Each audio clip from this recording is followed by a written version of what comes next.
people get emotional. There's no fucking crying or emotion business. Yeah. Yeah. And I had like 12 videos that got literally 8 views.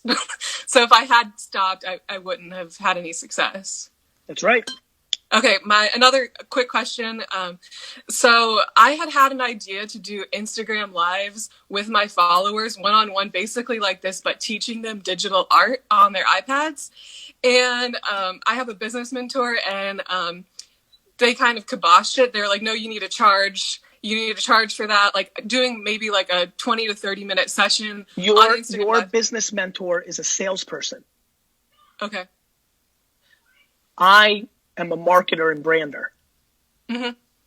I don't agree, and I know you know that I don't agree. Yeah. Oh, I knew instantly. I was like, Gary's not going to agree, and I don't necessarily agree. But well, good news. We won 2-1. Yeah, true. The question though, is there ever a time or of course yes. that I can charge for that or yes. something? When you desperately need to. Okay. You know what the goal is though? What's that?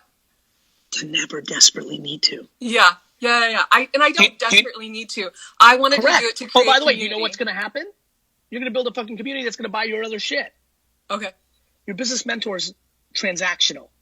Okay. Your business mentor is 101. Okay. If your business mentor is getting paid, you may want to reconsider it. Okay. All right. Yeah. I had a feeling. I mean, I listen to your podcast 24/7 and I implement, and I've turned so many other people onto it too. And so you've implemented it, and good thing you've implemented my free advice, and a lot of good things have happened. Yeah. You're paying for that advice. I'd like to see what the ROI of that is. Yeah. So true. Very true. I think you're 100% right. And I knew instantly. I think you need to write a nice email that says, we no longer work together.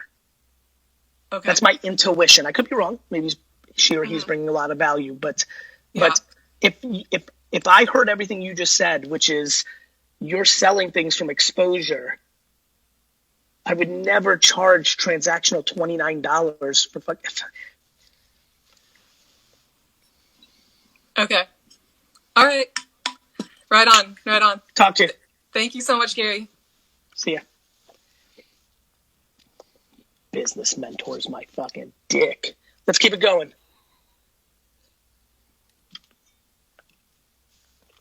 Fucking business mentors. Devin, what's good?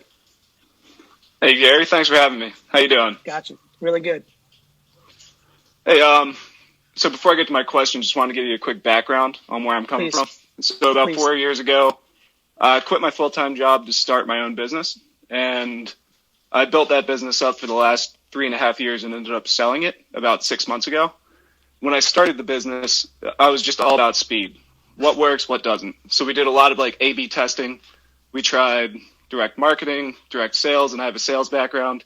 We tried a variety of different things. And what were you selling? It was a virtual reality events business. So we did B2B events, like conferences, things of that nature. One of those things that we did like A/B testing for was just generally social media. Hindsight, was probably something stupid to cut, but basically we saw so much success in other areas that we just decided social media is not for us. Because social media by nature is branding and marketing and sales. And most people are looking for sales at first. It's a complete ROI math arbitrage. It's the last call. You know, and the reason I'm different than most people is I actually know how to build Nike, not how to sell 30,000 pairs of sneakers. Do you know what I mean? Yeah, no, I completely agree. I've been listening to you for 3 or 4 years. Honestly, I started listening right when I started that job. And I keep listening to you because I know social media's got some value, obviously, especially in the long term.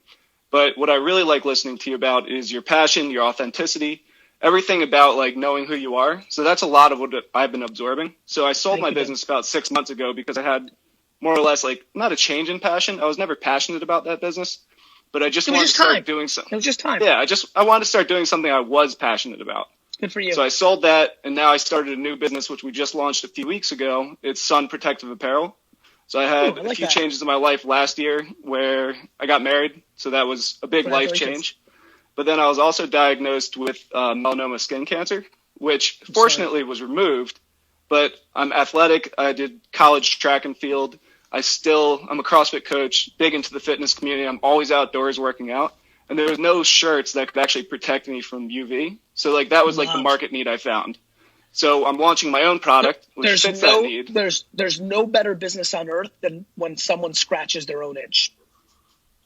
Yeah, so that's my favorite. Exactly. Literally my favorite way a business starts. Literally my favorite. Number one. Yeah, I mean that's a big reason I started it, because of listening to your content and hearing that over and over and over. It's like, what is my need? What exists in the marketplace, or what doesn't exist in the marketplace that I can fill that need? So yeah, I jumped in, started it. So I have a fresh slate. Again, didn't do any social media last business. Personally, I do little to no like social media. I don't have like a personal brand.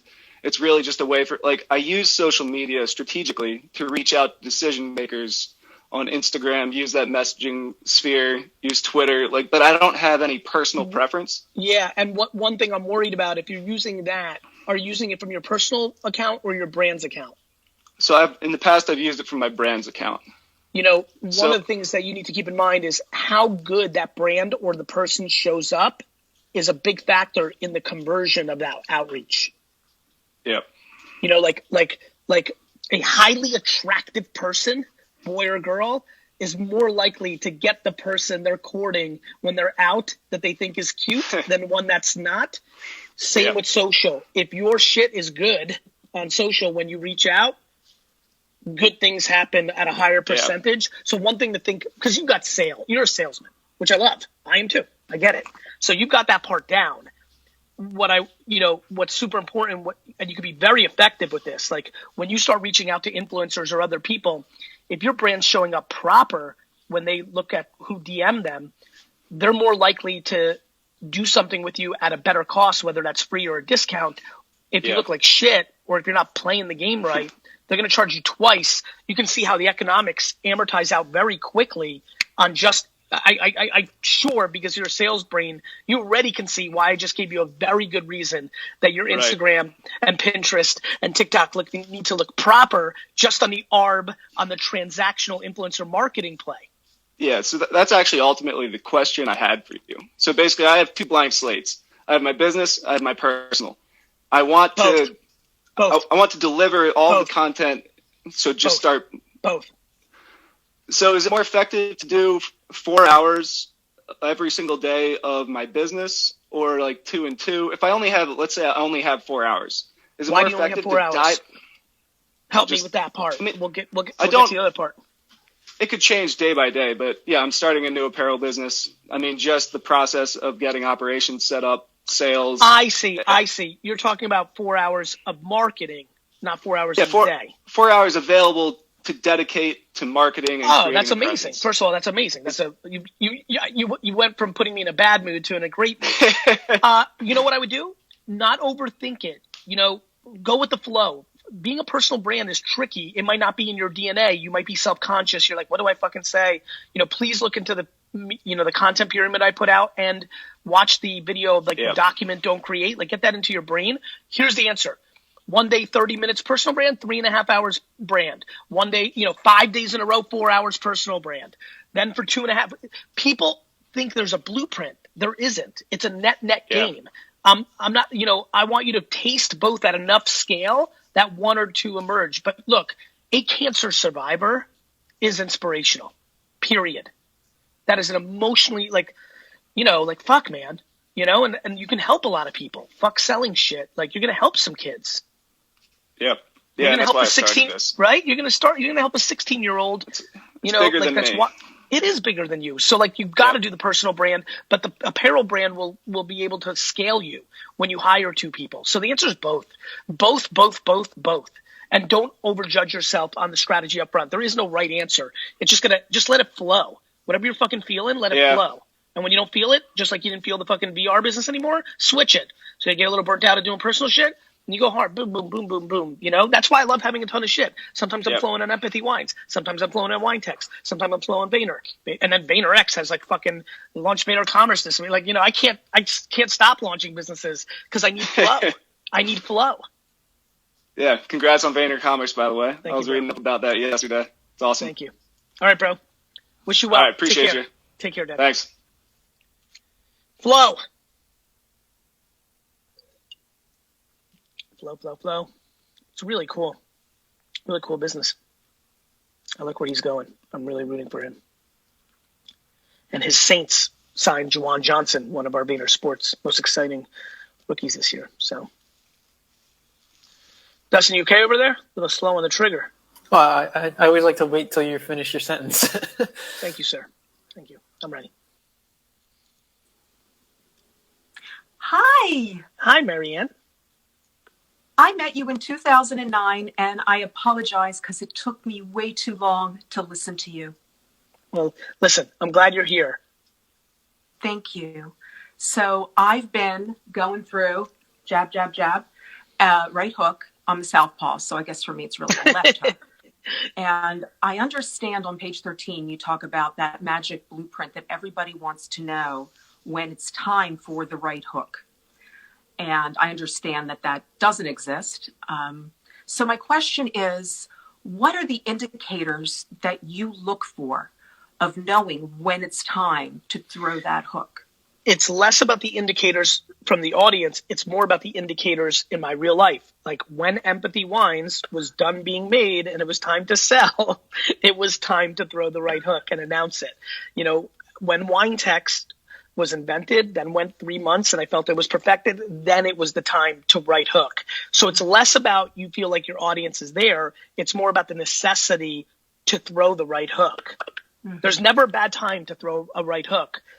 I have a preference that the longer you can build trust, that your hook will land more likely, because most people, and you know this, are throwing right hooks from day one.